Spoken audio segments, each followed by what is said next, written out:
은밀한 말씀을 전합니다. 오늘은 종료주일입니다. 예수님이 십자가를 지시고 고난당하시기 전 한 주간에 예수님께서 최고의 고난을 당하시는 이 고난주간, 바로 종료주일이라고 합니다. 주님의 고난을 생각하면서 우리는 세례와 성찬식에 참여합니다. 기독교회가 행하는 거룩한 예식으로 이 성찬식과 세례식이 있습니다. 이 성찬과 세례는 우리 주 예수께서 친히 명하신 것이며, 예수께서 십자가에 못 박히시기 전날 밤에 제자들과 함께 하신 만찬에서 성찬을 제정하셨습니다. 예수께서 승천하시기 전에 너희는 가서 모든 족속으로 제자를 삼아 아버지와 아들과 성령의 이름으로 세례를 주라고 명령하셨습니다. 이 성찬과 세례는 교회가 행해야 할 신성한 의무이며 최고의 복스러운 특권입니다. 본문 말씀을 중심으로 보면 이 성찬의 진정한 뜻을 살필 수가 있습니다. 내가 너희에게 전한 것은 주께 받은 것이라고 말씀합니다. 성찬의 출처는 바로 예수 그리스도입니다. 십자가에 못 박히기 전 전날 저녁 만찬에서 예수께서 축복하시고 떡을 떼어 제자들에게 주시며 받아 먹으라, 이것이 내 몸이다 라고 말씀하셨습니다. 또한 포도주 잔을 가지시고 너희가 다 이것을 마시라, 이것은 제 사함을 얻게 하려고 많은 사람을 위하여 흘린 바 나의 피, 곧 언약의 피라고 말씀하셨습니다. 주님께서 성찬 예식이 사도들을 통해 교회에 전해지고 행해지도록 하셨습니다. 그리하여 사도 바울은 성찬 예식에 관하여 기록하기를 내가 너희에게 전한 것은 주께 받은 것이라고 합니다. 이것을 행하여 나를 기념하라고 하신 말씀입니다. 주 예수께서 잡히시던 밤에 떡을 가지사 축사하시고 떼어 가라사대 이것은 너희를 위하는 내 몸이니 이것을 행하여 나를 기념하라 하시고, 식후에 또한 이와 같이 잔을 가지시고 가라사대 이 잔은 내 피로 세운 새 언약이니 이것을 행하여 마실 때마다 나를 기념하라고 하셨습니다. 고린도 교회는 매 주일 모여서 성찬을 나누었습니다. 그러나 그들 가운데 사랑이 없었습니다. 다른 형제를 배려할 줄도 몰랐습니다. 서로 다투고 비방하고 소송하고 형제를 실족해 하고 있었습니다. 성찬을 행하면서도 한쪽에서는 원망의 소리가 들려왔습니다. 다투는 소리가 들려왔습니다. 이는 주님의 성찬을 모독하는 행위인 것입니다.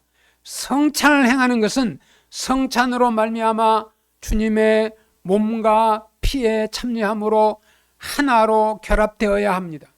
유월절 밤에 예수께서 성찬을 행하여 나를 기념하라고 말씀하셨습니다. 그 의미는 과연 무엇입니까? 본문 24절에 축사하시고 떼어 이르시되 이것은 너희를 위하는 내 몸이니 이것을 행하여 나를 기념하라 하시고, 식후에 또한 이와 같이 잔을 가지시고 이르시되 이 잔은 내 피로 세운 새 언약이니 이것을 행하여 마실 때마다 나를 기념하라 하셨으며, 여기에 기념하라는, 기억하라는 뜻은 성찬을 행할 때마다 십자가의 사랑을 기억하며 감사하라는 말씀입니다. 예수 그리스도의 보배로운 피 그 자체가 속죄의 능력을 가지고 있습니다. 그리고 그 속죄의 능력은 영원한 것입니다.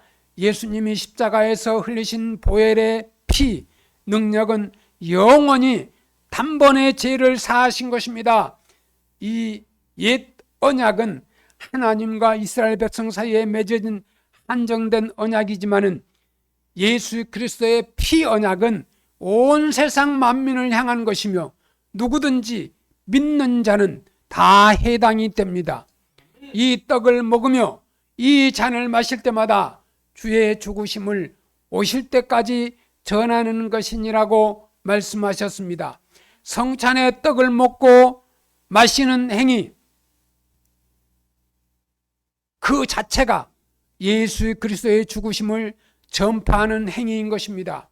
우리가 전파해야 할 복음의 중심은 예수 그리스도의 대속의 죽음입니다.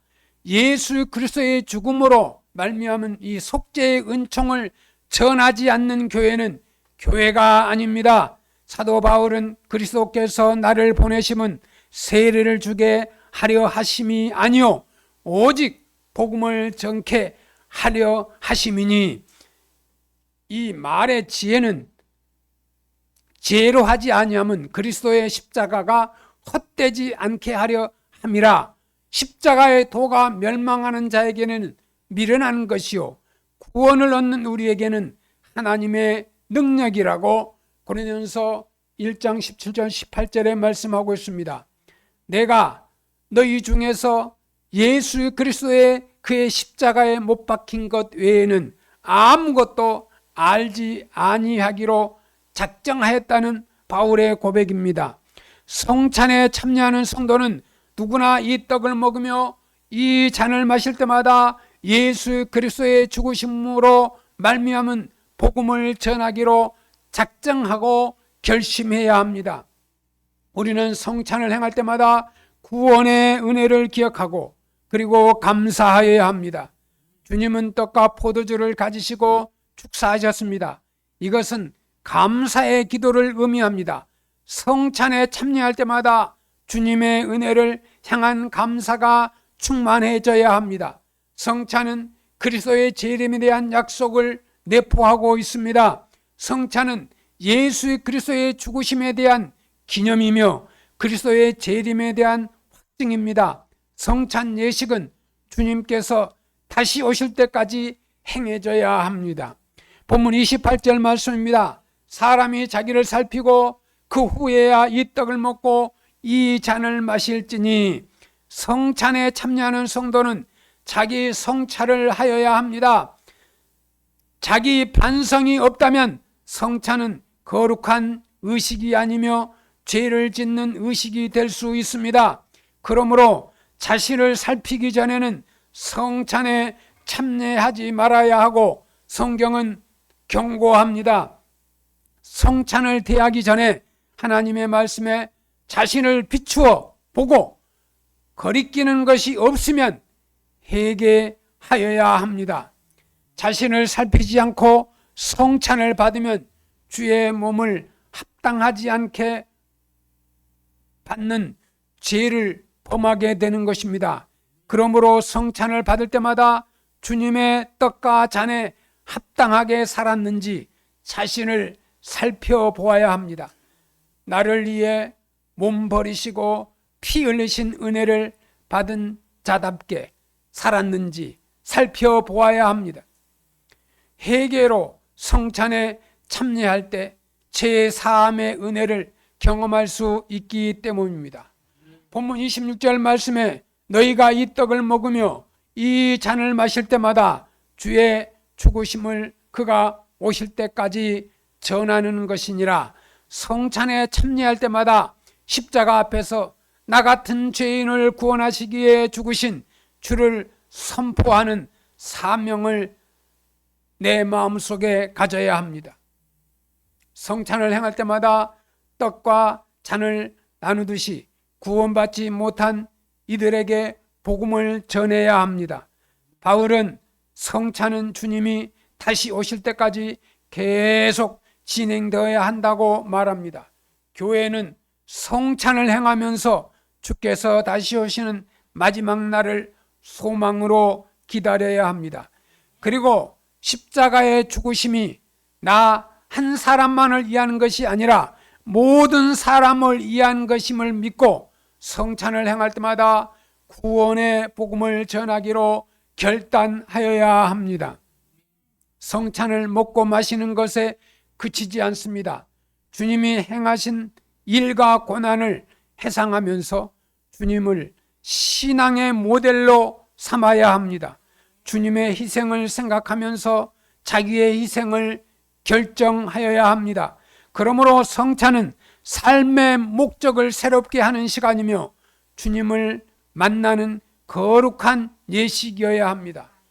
왜 예수께서 성찬을 행하여 기념하라고 하셨습니까?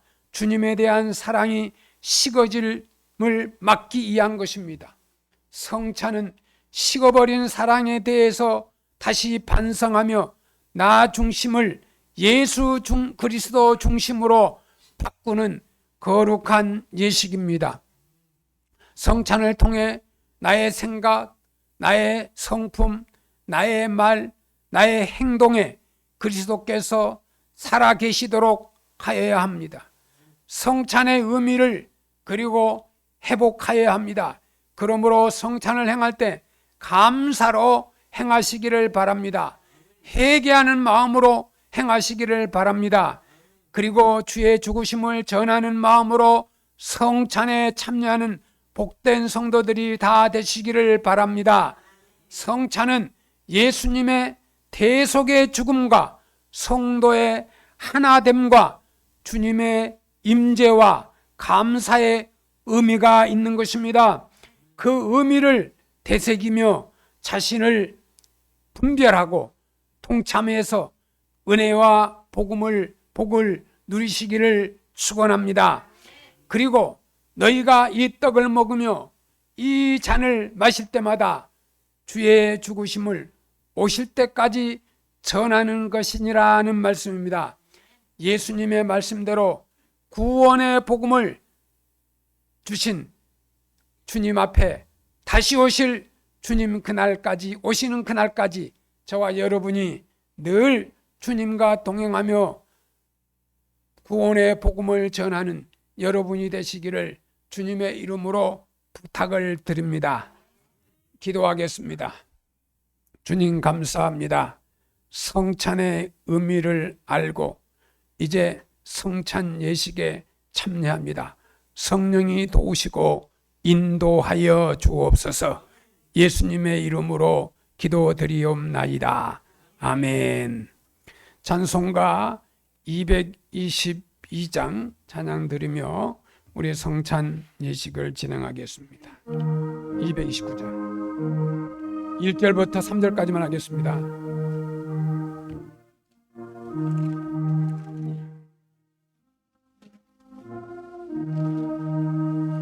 아멘.